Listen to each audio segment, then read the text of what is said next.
coin.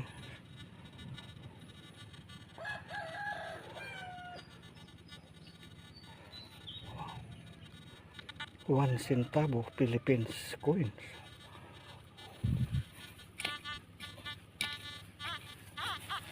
Oh, wow. Wow. 1 peso Jose Rizal. Nice.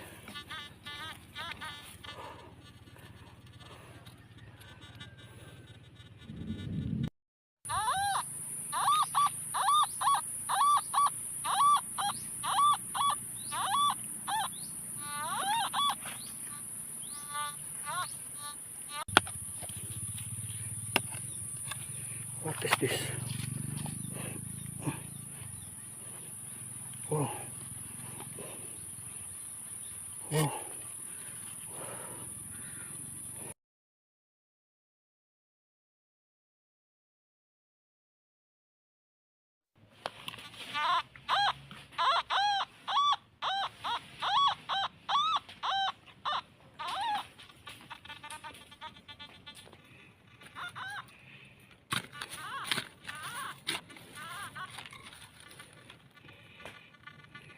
Earthworm. Wow.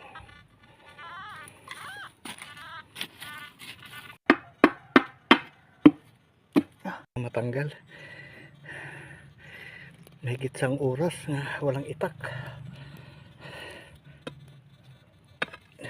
Ito na. Ano kaya ito? Wow.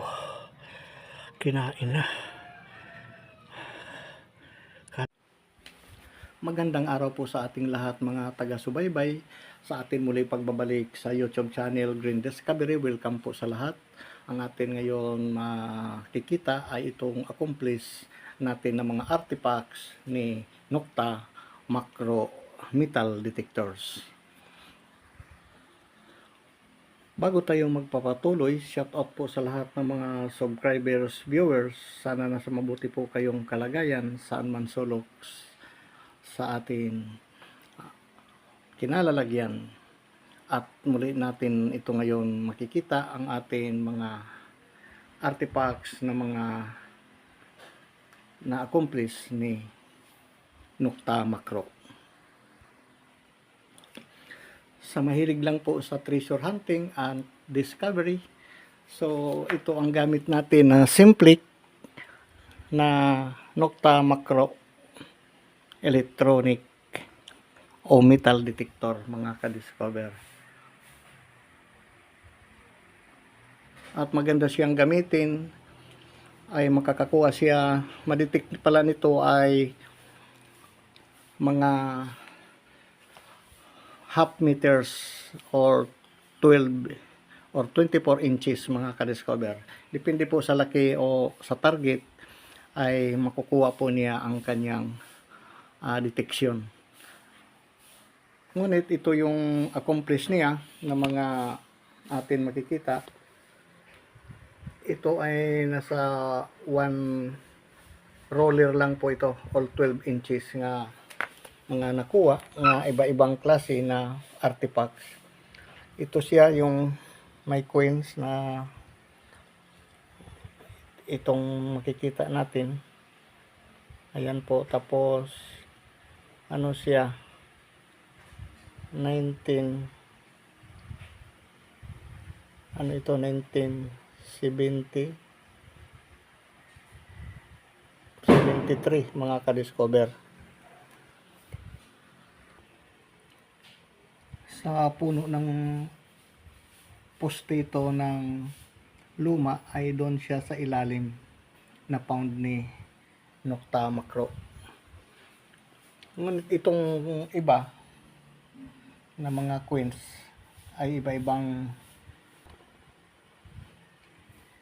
mga coins na itong na-discover. Kung titingnan natin ay Elizabeth po ito. Ito naman na iba,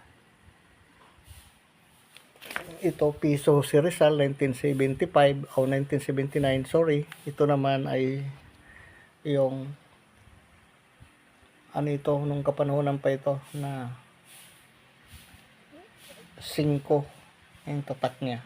Hindi na maklaro mga ka-discover. Yan po no. Ay ito yung American and Philippines era. Yan yung logo. Tsaka ito naman ay ito sa rice field na nakuha. Ito Shanghai, pero Shanghai po pinutol.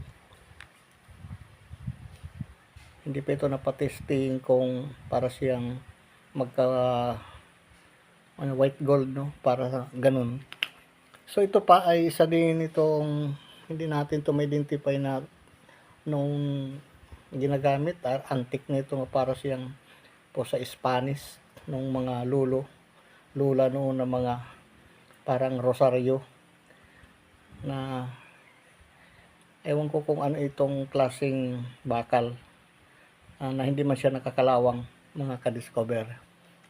Ito siya at ito pa mga coins. Ito naman ay kuwan ito sa itak. Solid siya na bronze. Yan po, yung sa kutsilyo. Ito mga local po yung atin nakuha ng mga artifacts or coins. Ito yung 5. Ito lang yung foreign coins na discovered. Ito rin na relo. At saka ito, mayroon siyang halong gold mga ka-discover. Ayan, sa gilid. Hindi ko alam kung ano itong relo. Sa rice field po ito, banda nakuha. Magkasama sila ito. So ngayon, sa mahilig sa atin na exploration or discovery sa paghahunting, treasure hunting, ay napakaganda po libangan or itong atin na-accomplish ngayon ay napakaganda itong gamitin na Nokta Macro Simplik mga ka-discover. Sa atin po pag-discover, kailangan natin yung glove gumamit dahil hindi maiwasan yung may mga matalim or tinik para safety yung kuha natin yung kamay. Minsan mayroon mga basag na buti ay kung wala tayong gamit ay pwede tayo on the spot ma-injured dahil nga sa may mga tinik or anuman ng mga bagay na object na matalim na halo sa lupa na matatagal na po ay kailangan po yung glove na makapal. So sa pagdidiging, wag po yung kamay gamitin. Ito, meron tayo mga salasada na maganda na panghukay. Ito po ang mga gamit natin sa pag-discover sa mababaw lamang mga atin tinutuklas sa atin Nokta Macro metal detector. Yan. Kasi antay po ito sa kamay na hindi masugatan, pangkalkal sa lupa. So ito ngayon ang atin accomplish sa atin pag-discovered. Ito pala na Nokta Macro metal detector ay sa electronic Bourbon po ito na nabili mga after 2 years na po siguro ito. Kung hindi ako nagkakamali ay ito ay nabili sa mura lamang ng halaga.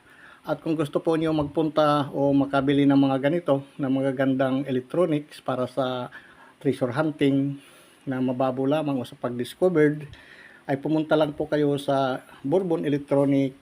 Doon po ang magaganda ng mga kanilang mga metal detector po.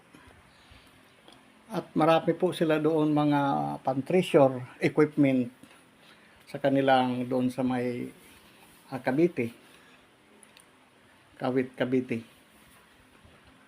At doon ang magaganda po ang mga electronic na pan beach or sa mga hunting sa mga lugar na gusto mag-discovered o mahilig sa hunting ay napakaganda po ang kanilang mga equipment. So katulad nitong ating ngayon na accomplish na itong mga artifacts na may mga luma na ang iba dito. Shoutout pala sa Bourbon Electronic doon sa binilhan nito. Sana Merry Christmas and Happy New Year, sir. At ito pa ay 2 years na ito ay accurate pa gamitin at ito ay napakaganda na sa mga treasure hunting equipment ay ito buhay pa yung nabili namin diyan sa inyo sa electronic Bourbon equipment.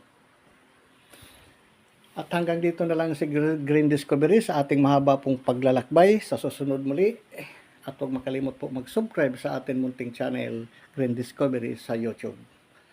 At sa ating makikita, huwag po makalimot magpindot sa ating notification para sa susunod pa ng mga update na ating makikita sa Treasure Hunting Discovery. Maraming salamat po and Merry Christmas, Happy New Year. Bye-bye.